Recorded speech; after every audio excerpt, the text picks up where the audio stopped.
A narcissist has a very specific energetic signature. What makes them so interesting is that they're capable of benevolent, magnanimous, kind gestures and actions. Forget about AI. Your ego mind identity is artificial intelligence. It's already happened, by the way. So about 20%, 25% of the population has entities. So it's actually very common. They'll give the narcissist psychic abilities. That is when entity attachment goes unchecked. Astro entities, right? They are feeding on the host, so they're feeding on the narcissist that is temporarily housed within the human form, and that is because.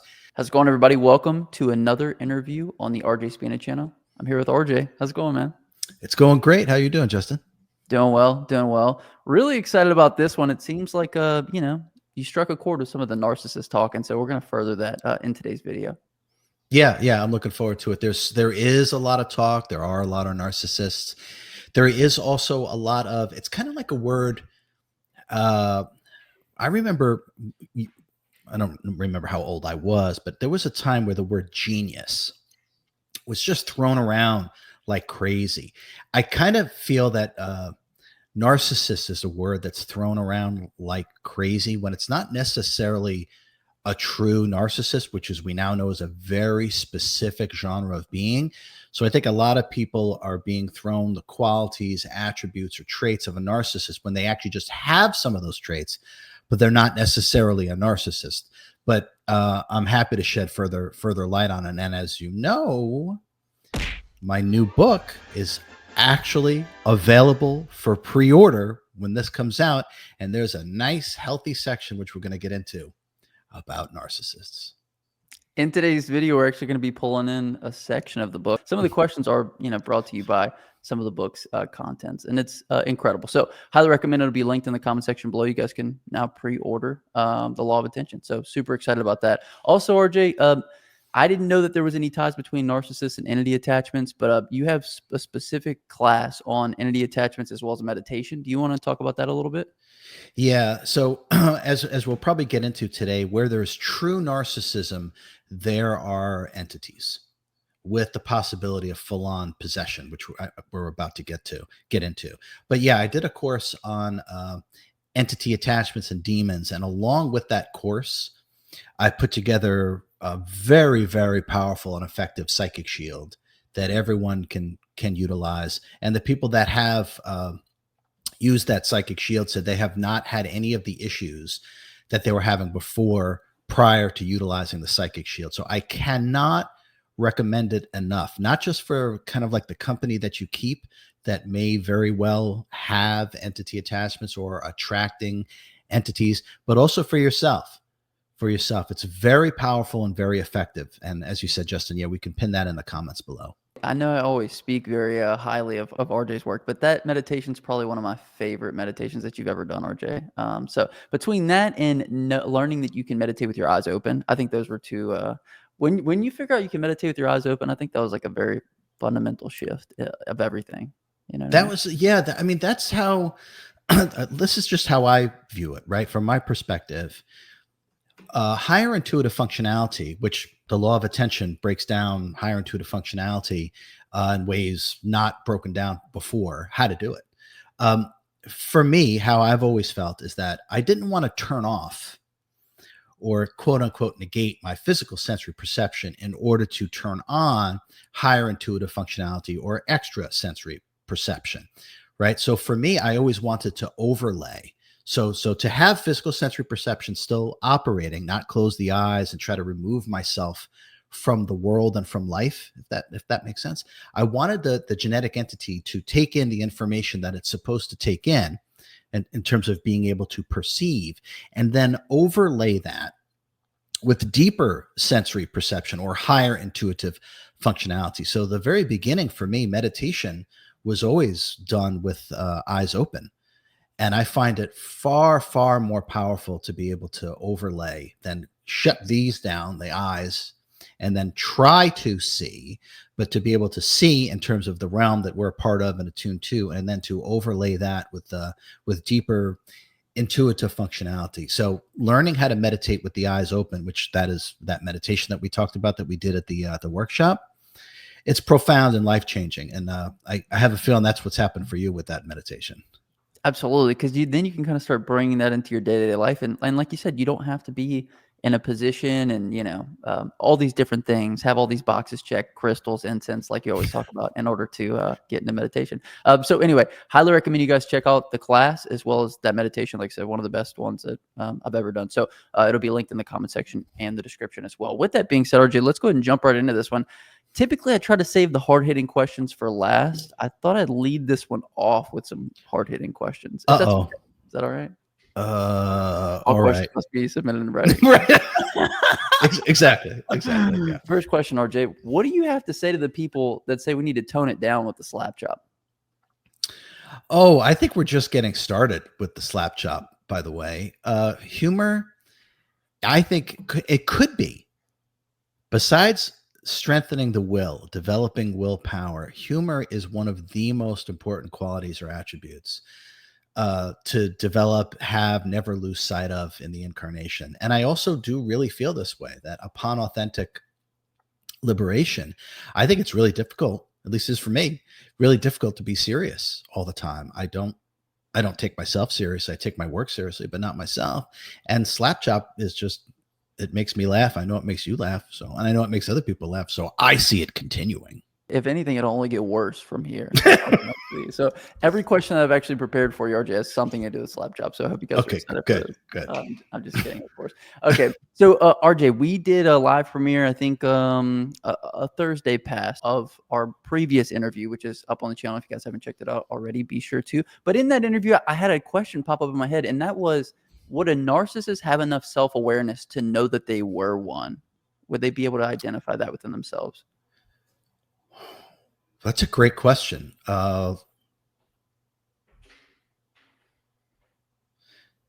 No, it does not feel that they would be.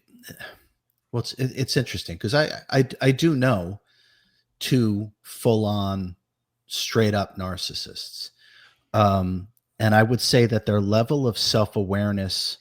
See, this is a comparison, and so I kind of feel, because what it is unto itself is perfect. So when we start to get into comparisons, it's almost like it doesn't even feel right to do that. But to answer your question, no. To have true self-awareness and to understand the way that you're operating would require a certain level of detachment. And that's the one thing that narcissists don't have. They don't work with a level of detachment because everything really is about them. So the answer is, would a true narcissist, not someone with narcissistic traits or narcissistic qualities, I'm talking about that specific genre of being, would they be able to know that they're a narcissist? No. Okay, very interesting. Yeah, I was just curious if they'd be able to spot it within themselves. And how does narcissism relate to like Bigfoot? You know what I mean? Is there any connection there, or just narcissism and Bigfoot? Not that I'm aware of. Not that I'm aware of. Maybe we can dig deeper and see if there's anything there. Yeah, you know what? Give me a moment to look into that. Not right now, and then I'll get back to you on narcissism and Sasquatch, Bigfoot. Good to know.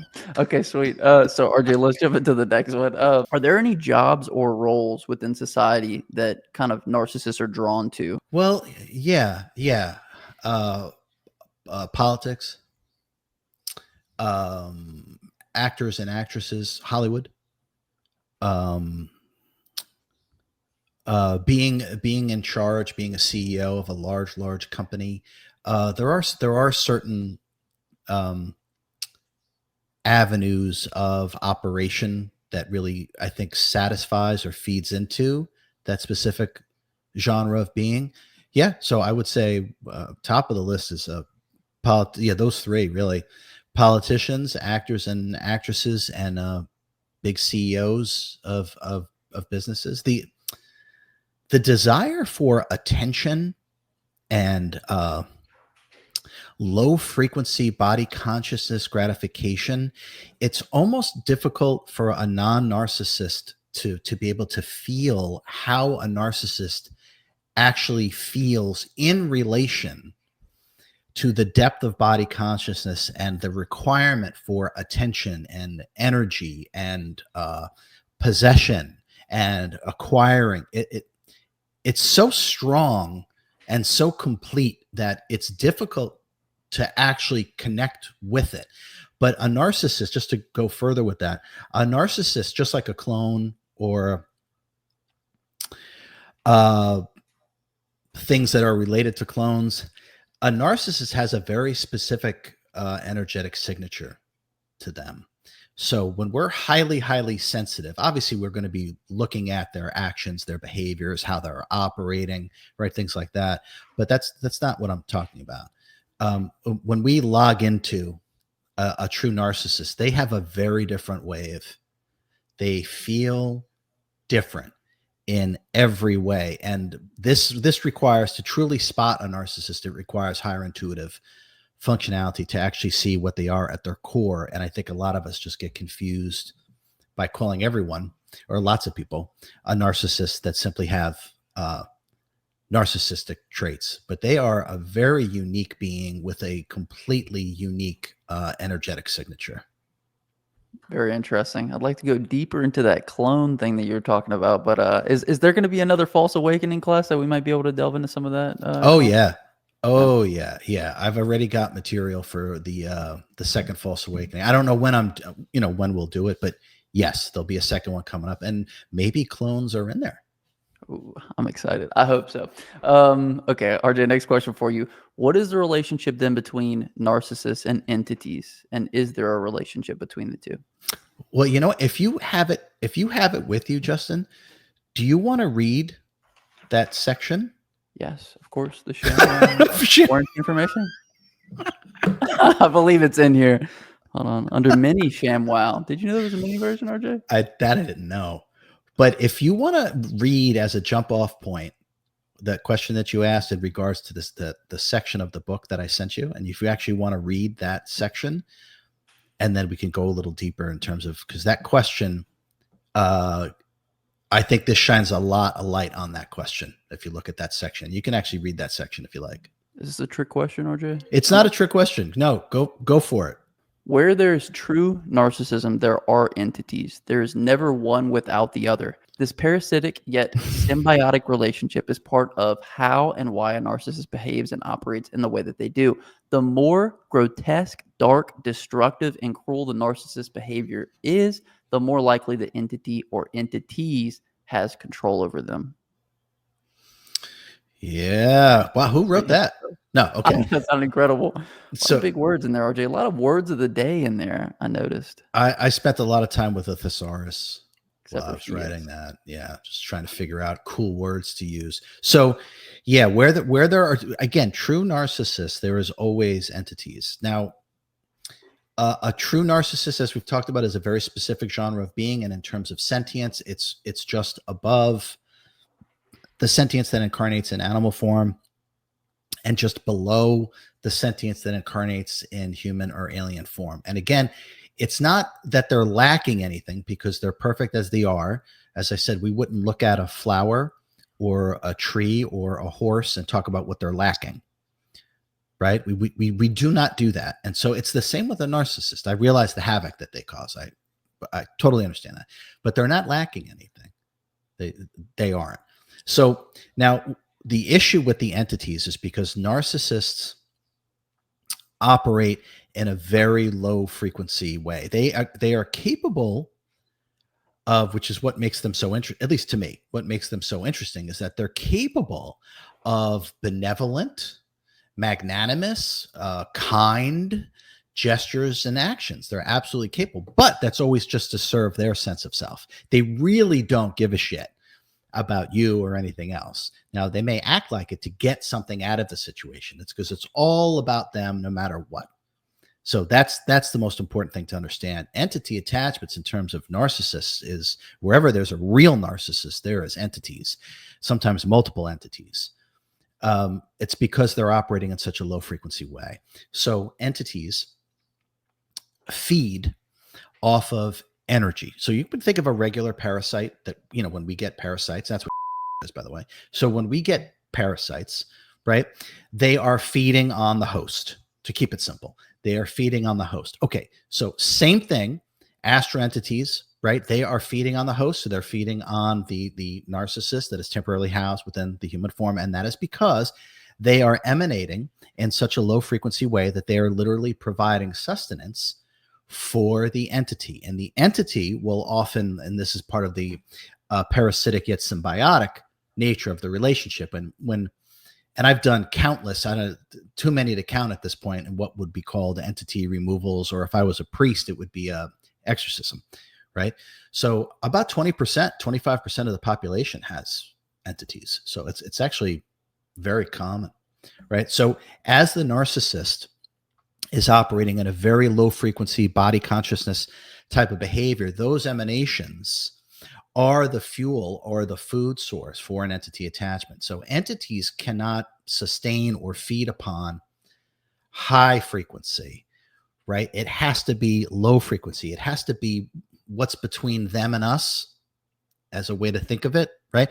So acting or operating and being and resonating in a very high frequency way is beyond them, and they can't feed that. And that actually makes them detach, by the way. That makes them detach. But operating in a very low frequency way, that is actually sustenance. So they are feeding on that. And as they are feeding on that, they're feeding into the narcissist and often giving, and I think I talk about that in that little section, kind of what the narcissist gets out of it. So the narcissist will get information that is not readily available to physical sensory perception and therefore the intellect.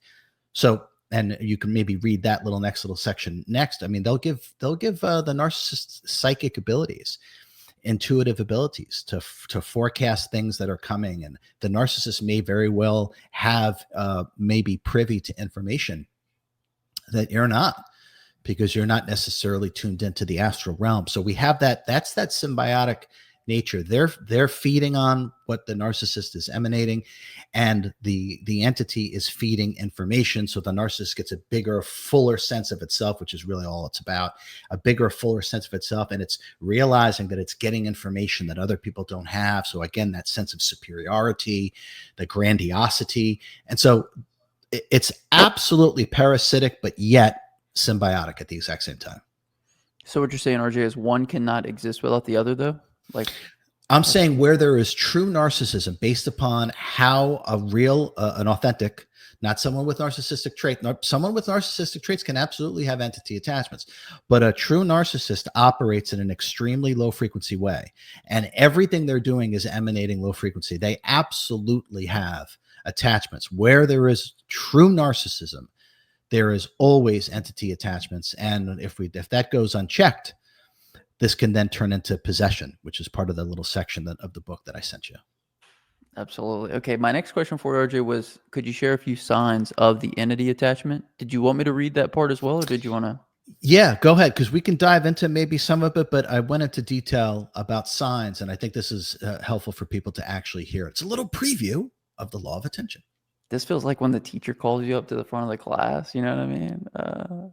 Time to read. You know what I'm saying? Right.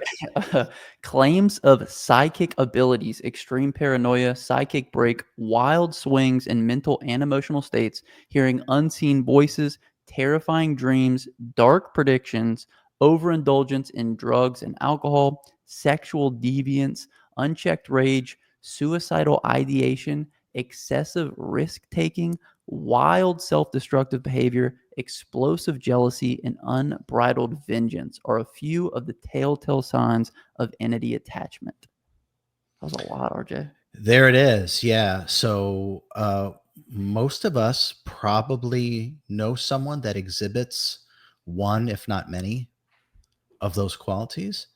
And that is those are telltale 100% absolute signs of entity attachments. Every single one of those. It doesn't mean someone who has entities exhibits or demonstrates all of those, but you will see one, if not more, in true entity attachment based upon that list that you just read from. Wow. Very interesting. Okay. And then, so my next question was, and I obviously got this one from the text, does entity attachment get progressively worse over time? Because you said that it could lead to just outright possession. Yeah. And guess what? If you want to read that next section, Okay. go right ahead. Okay, perfect. Okay, if entity attachment goes on long enough and remains unchecked, possession can occur in extreme cases. This is when the operating soul no longer has mental, emotional, or physical control of their vehicle. A complete shift in personality is the hallmark of possession. Grandiose self importance, perpetual reality distortion, and a deep confusion or denial becomes normalized. Severe animal cruelty or even murder is not uncommon with possession. Suicide, but not before tremendous self-harm is inflicted, is a potential outcome of these situations.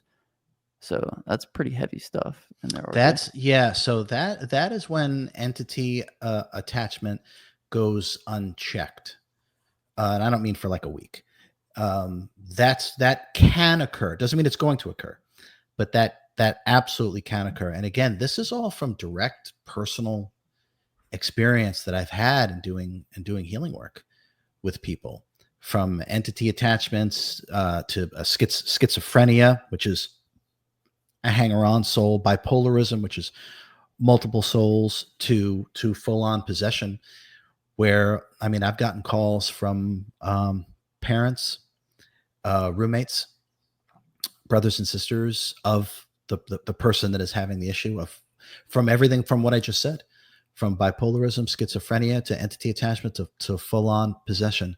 And those are very, very consistent in terms of what that looks like. And full-on possession, this is the whole exorcism, right? If I was wearing a religious garb, right, then we could very easily call that an exorcism, right? But then we have to get into demons, and I'm gonna get into that in another class, in another course. We can have a talk about that. But yeah, when unchecked, they can completely and utterly take over the mental, emotional, and physical state of the occupying soul in terms of its vehicle. The occupying soul no longer has any control. Literally, no longer has any control. And there was one that I can recall where we would consider this we would consider it. I'm not saying I am.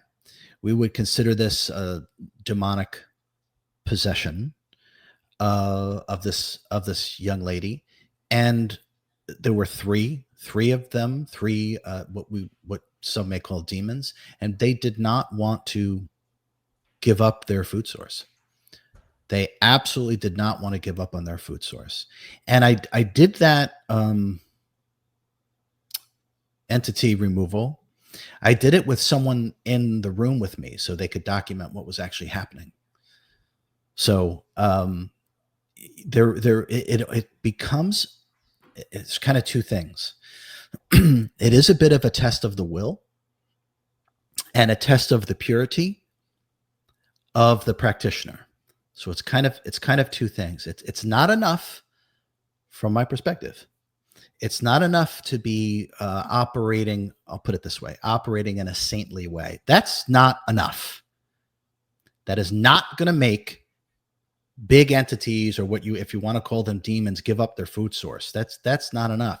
It's the power of your intention, along with operating in a high frequency way. And the last thing is the skill to actually do it, which you develop.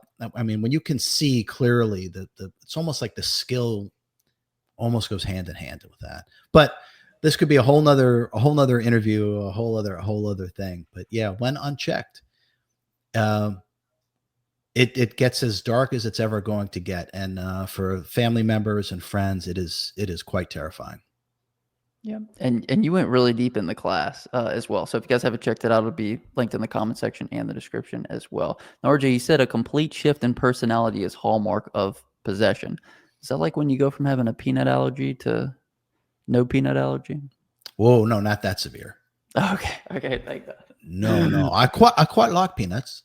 No, no, it's way beyond that. I mean, it's a completely different, we'll call it consciousness. It's a completely different consciousness that's now, it's okay. Let's look at it this way. You're driving your car. You have a way that you drive your car, right? The way that you do it. If you get out of that car and someone else starts driving, they don't drive it the exact same way you do. right? There is obvious, some people speed, they go super slow, they take chances, they never put their signal on, they're very aggressive, whatever, right? Think of it that way. Just keep it simple. And it's obvious when it occurs too, and especially if you're there for the transition of that too. So I've had the good fortune, or not good fortune, I guess. Well, no, good fortune because I was able to help, but to actually see that process, to see it actually take over. And one of the things that you can see, it's absolutely true. The eyes change. It's not the same kind of light from behind the eyes. The eyes get darker. There's a whole bunch of the breathing changes. Everything starts to change. So yeah, they start driving the car very, very differently. Interesting. Now, RJ, for people that are out there that are particularly worried about this happening to them, what would you say? What's the best kind of course of action to take? Okay, well, there's a couple of things. I mean, number one is always to operate in a high frequency way. So, um, what that looks like, you could read any one of my books instead of me trying to summarize what it means to operate in a high frequency. Read any one of my books or read all of my books. It lays out, it is the solution for all that ails humanity, the solution for healing, the solution for deprogramming, the solution for manifestation, the solution for energy diagnostic system to see how you're spending your energy, what the return on investment is. So everything is laid out in the book. So operating in a high frequency way, without question, is probably the most efficient and effective way. The psychic shield meditation I put together specifically for people that are having entity issues, whether those entities are uh, part of them or trying to become part of them, or it's like floating around within their house from their mom, their dad, their brother, their sister, whatever. The psychic shield works. It's and it's tangible too. When you're actually doing it, you can actually feel what's starting to happen. So the most effective way is to operate in a high frequency way, and then using the psychic shield will actually protect you from psychic attacks. Okay, excellent. Now, RJ, for me, I know I choose not to kind of put my attention on any of this kind of stuff. Is that I don't know, avoidance or anything? I don't know. I try not to think about it. You know what I mean? Well, I don't think it's anything that people uh, should, and there are no shoulds, right? Should put their attention on. But I will say that if we're starting to sense something's really off, whether with ourselves or with our our partner or one of our kids, whatever. I mean, we can perceive these things with ourselves, and we can perceive these things with other people. If all those things that we listed about entity attachments, if we're starting to see this, or if we're starting to feel this way with ourselves, we're starting to hear the voices, we're starting to exhibit very risky behavior, very aggressive behavior, just like I said, all those things, then it's not to be avoided. I wouldn't like spend all day research. I mean, there's no need for that, but we also can't be in denial, right? If we feel off, we know something is not in alignment, and we can sense that in those around us, then yeah, that's when taking action is required. One of my favorite things that you've ever said, RJ, is fear can only exist in the absence of the divine. And I think that's very, I don't know, it just rings true here for me as well. Because can you just expound on that, RJ, so I don't butcher it? Yeah. So the I am, the self, true sentience, what we really are, is immortal, divine, and unlimited. It doesn't have fear. Fear of what? It's immortal, it's perfect, it lives on forever. It can't really be touched by, not really. I mean, when I say it can't really be touched, it can't be touched, right? It is the center point or the core of what is. So when we are operating, and you could think of this as a God consciousness or God realization, or even enlightenment or authentic enlightenment or authentic self-realization. One of the attributes is that there's no fear. There's no fear really about anything. That doesn't mean, I don't proceed with caution if I'm crossing the street because I don't fear getting run over by a car. It's not fear. It's more there isn't fear, but you still need to protect the vehicle. But the fear about things is really gone. You realize that life and death are just concepts, literally. And the I am, the self, is eternal, and a true self, the fractal of God, how could it have anything to fear? It's immortal and perfect. So what would it ever fear? Right? So fear belongs and is produced by personhood, by your human character, by your ego mind identity. And you're not those things. You're not. So fear is not germane. See what I did there? Fear is not germane to the I am. And so when we're feeling fear, I guarantee there's personhood involved. And personhood is most obsessed with the continuation or the safety of the physical vehicle. It's programmed in. But we don't lead our life based upon fear. We actually live fully. And when you're no longer afraid is really the first time that you actually are able to live fully. 5 slap jobs. Oh. Oh, yes, let's go. So that was beautiful, RJ. And you've said in the past there's no such thing as good and evil. Isn't that a construct within like religion? So is this not necessarily like evil and good? It's just kind of, I don't know. Okay, this is really, really difficult for people, and that's because of the brainwashing and conditioning. Really, if we were totally, totally detached, which I realize, we're not. For the most part, right? So if we were totally, totally detached, we wouldn't see things or experience things in those ways. And this is so difficult, especially when we are being harmed. And I get it. I really do. I mean, trauma is going to occur when you incarnate within the lower frequencies of the physical universe. It's really how much you identify with the experience itself. So good versus evil is a great story. It's a great story. It's the most timeless story there is, right? But what we're really talking about is low frequency and high frequency. That's what the metaphysics of it, the truth of it, is we're really talking about low frequency and high frequency. And so some beings or entities, because those are not the same thing, operate in a low frequency way. And we call these things, or can or have labeled these things as evil. I don't think it helps. I don't think labels ever help. We've talked about that.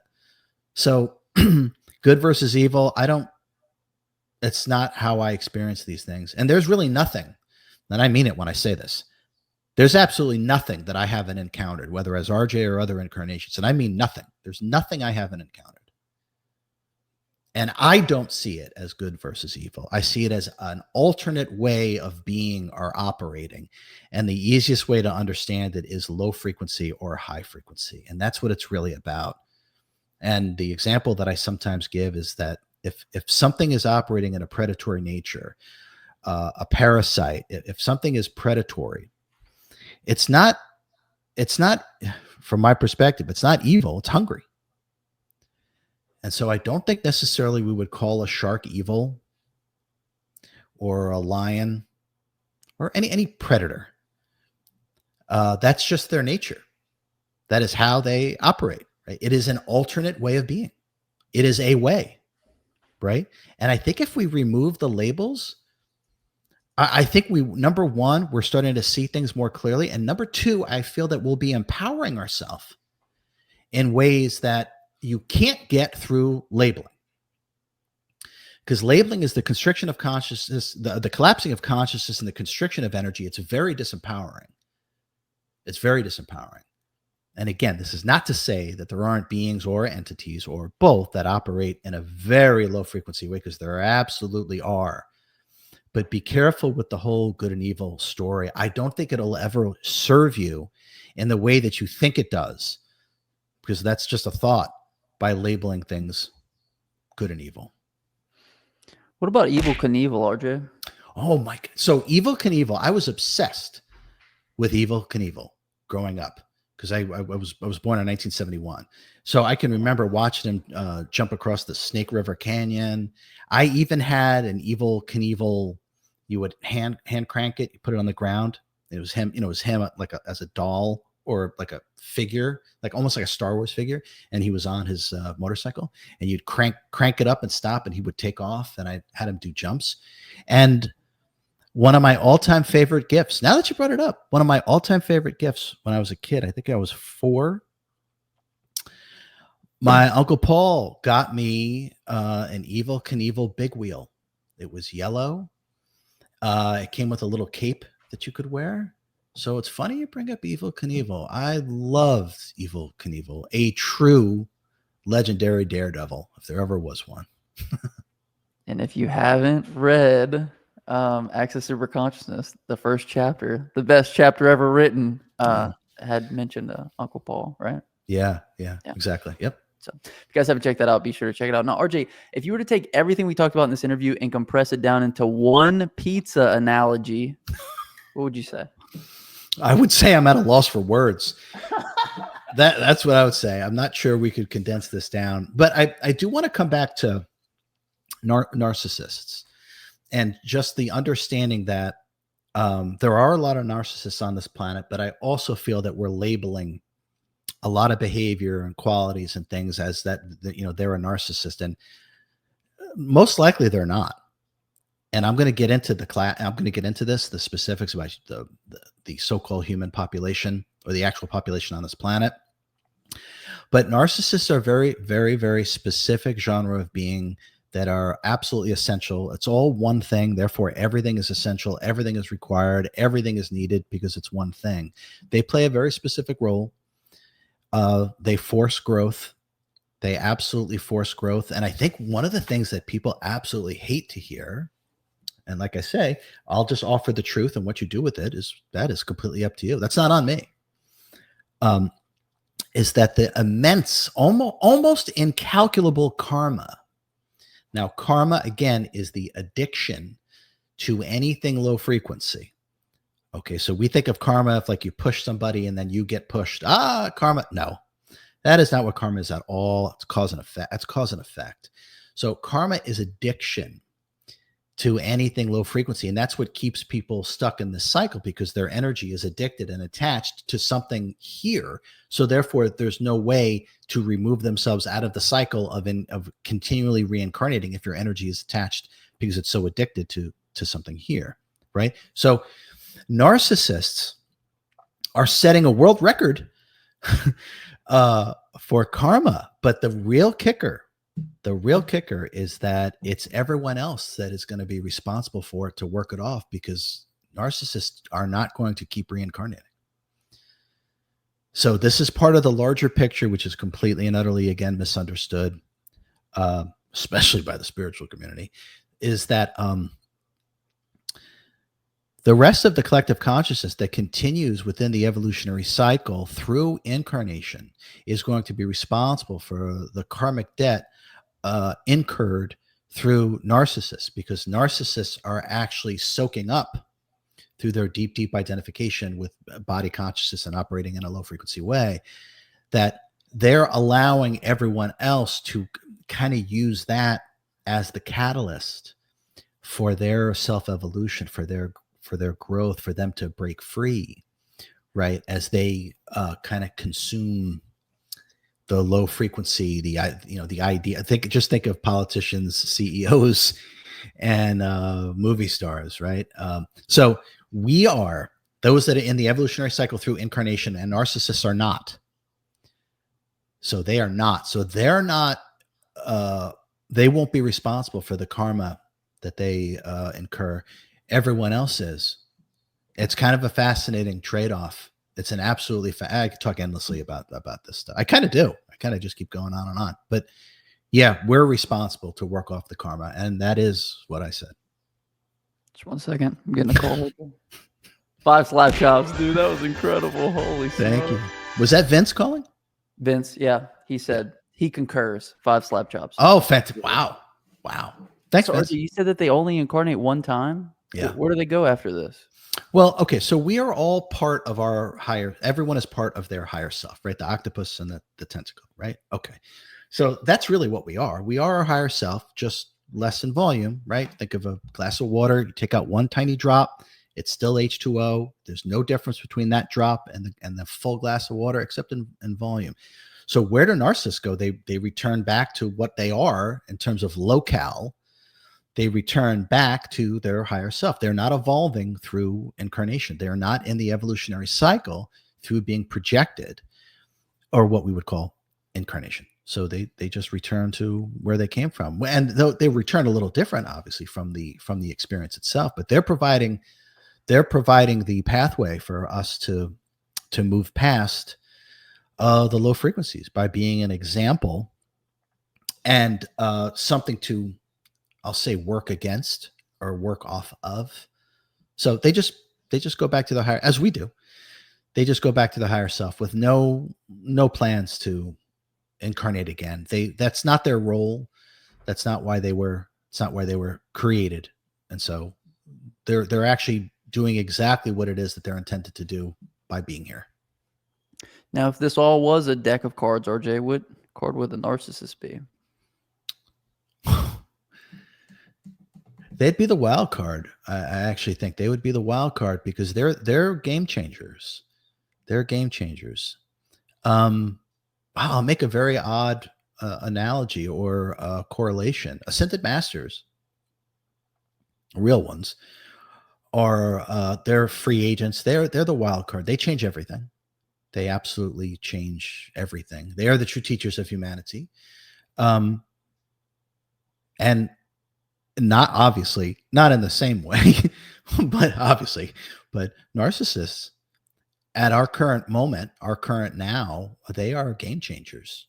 They are teachers for humanity. And like I said, that's why they're here. And again, I'm aware of the destruction. I'm aware of it, believe me. But the truth is the truth. I mean, they are tremendous teachers. They teach you so much about yourself. They make you evolve because you don't have a choice. Right? And from my direct personal experience, humanity evolves with the greatest efficacy when the most pressure is put upon it. I've seen this over and over. I remember this over and over.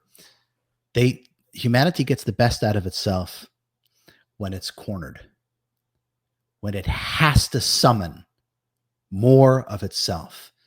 And that is the evolution of consciousness. In the most simple and humanistic way, we can just look at it, that we leave here with a stronger back and a more tender heart. And really what that means is we have strengthened our will and we have accrued more love and wisdom. And that's really what that is. And narcissists provide a lot of opportunity for each of us to do that. And all that mess you can clean up with one of these. All right, RJ? You got it. All right. You got it. Wow. Now, RJ, will we be getting any more snippets to read before the book is released? Or, are we going to pump the brakes on that? No, I think so. I've said yes. So we were talking before we started recording. So it's now up by the time this comes out. Our talk comes out. You'll be able to pre-order The Law of Attention. Take a look at the cover. Pretty cool. And the subtitle and the subtitle. So I think what I'm going to do is I'm going to pre-order some advanced hard copies, paperbacks, and I'm going to send one to you, Justin, and so we can have some talks about what's in there, because it's just, there's never been a book written like this. And even when you just see the cover, what's on the cover, and the subtitle and the subtitle, it speaks for itself. Beautiful. Well, I speak for everyone. I think we can't wait for this book, and I can't wait to read it early. I'm sorry, guys. It's gonna happen. So that's gonna be great. RJ, anything else we want to mention with regards to narcissists or entity attachments or anything related to that? Yeah. So there is a section in the book where I go into great detail. So pre-order. We want to get the pre-sales going because it rises in its visibility within Amazon. So get your pre-order as soon as you can. The Psychic Shield meditation, I can't recommend it enough. I just can't. There's words to tell you. I mean, this is actually how you protect yourself, and it's like I said, it's tangible. It's incredibly effective. Narcissists are all over the place, and people with narcissistic traits as well are all over the place. And so we want to be able to operate with discernment, and discernment comes through detachment, and you need detachment in order to have discernment, especially when you're dealing with a narcissist. So the psychic shield meditation is fantastic, and working with yourself in a high frequency way. These are the things. These are the things to focus on for sure. Beautiful. And I just want to mention, for anybody who doesn't know, the book was not acceptable for traditional publishing. That's how it kind of it's different. RJ showed me the table of contents. I've never seen anything like it. So yeah. So that's exactly right. So this book is too controversial, and it's the truth. This book is too controversial for standard publishing. Literally, they're like, I mean, they came back with so many changes. My original publisher, I was like, wait, whose book is this? This is what I directly experience. I'm not gonna change it because it rubs up against your belief systems or your political correctness or whatever it is. So yeah, it was too much. It was too much for them. It was absolutely too much for them. So, but it is not too much for you, and it's absolutely what is, I'll use the word, needed for this very moment. If you've enjoyed the first 3 books and the classes and courses, you wait till you read this. Wait till you read it, and you'll know what I'm talking about just by the cover and the subtitle and the subtitle. Every author says this. This is my favorite book, and I mean it. And it's not just my favorite book that I've written. It's the favorite book I've ever read. I just so happen to have written it. So I've been so excited. This is how I'm able to get it out August 8th. It was scheduled for it was scheduled for January, February of 2026. But because when I handed in the manuscript and they freaked out, we decided to part ways amicably. And then we talked to some other publishers, and they were like, holy cow.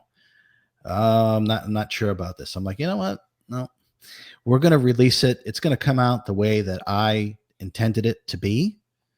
And it's now going to come out August 8th. So we'll have 3 books. The last 3 books will all be August 8th, August 8th, August 8th, all 1 year apart. So, but yeah, we can pre-order it now. So I'm very excited. I couldn't be more excited about a book. It really is. It truly is my all-time favorite book. All this is great, RJ, but is the cookie recipe in there or not?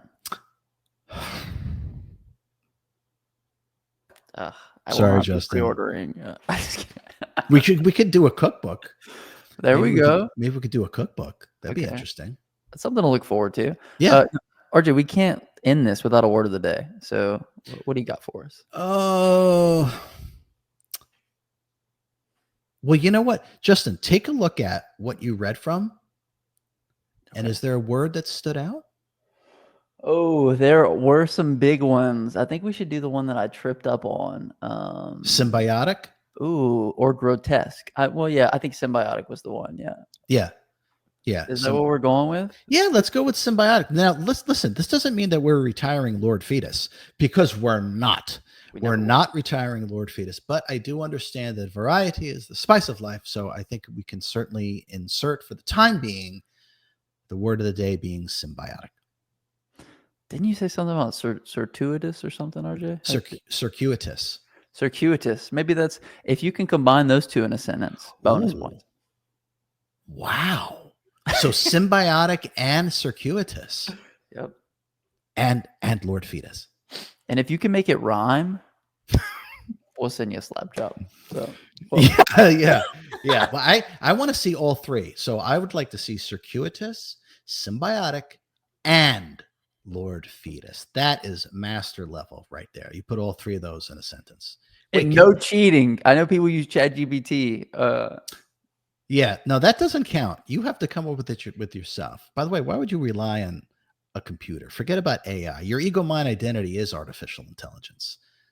It's already happened, by the way, right? The true self can't be touched. Use the true self, no limitations.